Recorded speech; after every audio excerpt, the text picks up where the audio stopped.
Hello दोस्तों, नमस्कार। आप सभी का स्वागत है आपके अपने YouTube चैनल हॉरर शोकेस में। मेरा नाम निकेश है और मैं सिर्फ हॉरर कहानियाँ सुनाता हूँ। अगर आपके पास भी ऐसी डरावनी कहानियाँ हैं तो आप मुझे कमेंट करके बता सकते हैं या फिर फेसबुक, इंस्टा, व्हाट्सएप, टेलीग्राम पे भी बता सकते हैं। तो चलिए शुरू करते हैं आज की हॉरर स्टोरी को एक छोटे से इंट्रो के साथ।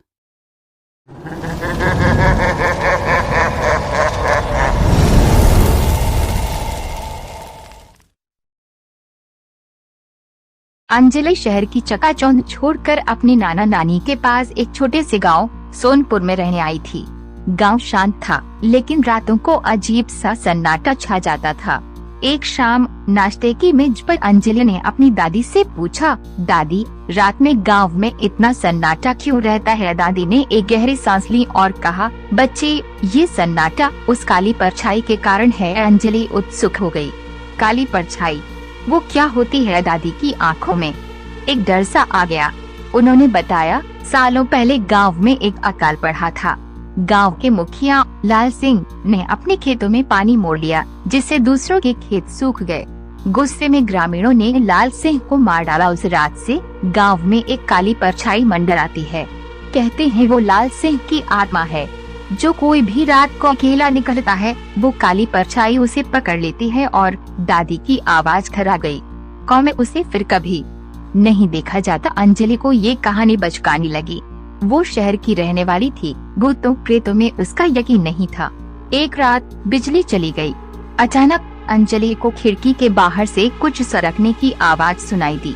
उसने डरते हुए खिड़की से झांका। दूर अंधेरे में उसे काली परछाई दिखाई दी। वो धीरे धीरे उसके घर की तरफ बढ़ रही थी। अंजलि के रोंगटे खड़े हो गए। वो चीखने लगी, नानी, नाना। उसके नाना नानी कमरे में दौड़कर आए। उन्होंने देखा कि अंजलि दहशत में कांप रही है। अंजलि ने उन्हें काली परछाई के बारे में बताया। उसके नाना ने एक पुराना लालटेन जलाया और बाहर निकले। अंजलि और उसकी नानी दरवाजे के पीछे छिप गईं। थोड़ी देर बाद नाना वापस आए। उनके चेहरे पर राहत के भाव थे। उन्होंने बताया, वो सिर्फ एक आवारा कुत्ता था। काली परछाई के डर से गांव वाले रात को निकलना कम कर देते हैं, इसलिए आवारा कुत्ते बेखौफ होकर घूमते हैं। सुबह होने पर अंजलि ने देखा कि गांव के लोग सुस्त और उदास थे। उसने अपनी नानी से पूछा, क्या ये सब काली परछाई के कारण है? नानी ने कहा, हाँ बेटी, डर से गांव का विकास रुक गया है। रात में कोई खेतों की रखवाली नहीं करता, इसलिए जंगली जानवर फसलें नष्ट कर देते हैं। अंजलि ने सोचा कि उसे कुछ करना चाहिए। उसने गांव के बच्चों को इकट्ठा किया। उन्होंने मिलकर रंगीन कागजों से टॉर्चें बनाई। शाम को अंजलि ने सभी ग्रामीणों को इकट्ठा किया। उसने उन्हें बताया कि शायद कोई काली परछाई न हो, बस डर है। फिर बच्चों ने अपनी बनाई हुई टॉर्चें जलाई और पूरे गाँव में घूमने लगे। गाँव रोशनी से जगमगा उठा। ग्रामीणों के चेहरे पर पहली बार मुस्कान आई।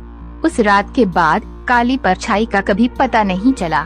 गांव वाले रात में भी बेखौफ होकर निकलने लगे। गांव में फिर से खुशहाली लौट आई। अंजलि ने गांव वालों को समझाया कि डर की परछाई से ज्यादा ताकत एकजुटता और हिम्मत की रोशनी में होती है। गांव वालों ने अंजलि की बात मानी। उन्होंने मिलकर गांव की रखवाली के लिए एक चौकीदार रखा और रात में सड़क की लाइटें लगवाई। कुछ समय बाद अंजलि को पता चला कि गांव के जंगल में औषधीय पौधों की भरमार है। उसने गांव वालों को गांव के बाहर औषधीय पौधों की खेती करने का सुझाव दिया। गांव वालों को ये पसंद आई। उन्होंने मिलकर जंगल से कुछ पेड़ काटे और खेत तैयार किए। कुछ ही समय में सोनपुर गांव औषधीय पौधों के लिए जाना जाने लगा। गांव में पैसा आया और विकास हुआ। अंजलि ने गांव में एक छोटा सा पुस्तकालय भी खुलवाया। अब रातों को गांव के बच्चे पढ़ाई करते और कहानियाँ पढ़ते। कुछ साल बाद अंजलि शहर वापस चली गई, परंतु सोनपुर गांव में उसका नाम हमेशा याद किया जाता रहा। वो वही लड़की थी जिसने गांव को काली परछाई के डर से निकालकर तरक्की की राह पर ला